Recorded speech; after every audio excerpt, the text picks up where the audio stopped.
For 3 this video mga guys, may nasalubong na naman tayo na malaking mamaw dito. Ba't ganun? Lagi ko na lang nakasalubong ng ganito mga mamaw, ang lalaki. Pag may camera, bumabait sila. Ba't ganun? Parang nahawa na rin sa ating trend ngayon, no? Pag may camera talaga, bumabait eh. Iwan ko ba? Ba't isda? Nahawa pa.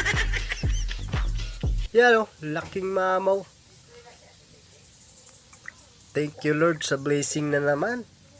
May nagpakita na naman ng mamaw sa atin.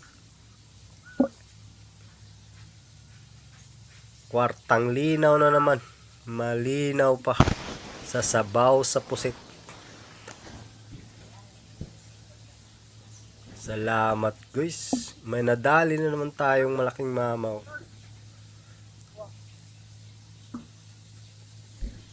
Try nyo din magdala ng camera. Pag may nag-aaway or merong makukulit, videohan nyo. Sigurado ako bumabait yun. Yan o, pati isda, nahawa na rin sa trend ng mundo ngayon. Ewan ko ba? Basta alam ko malaki to.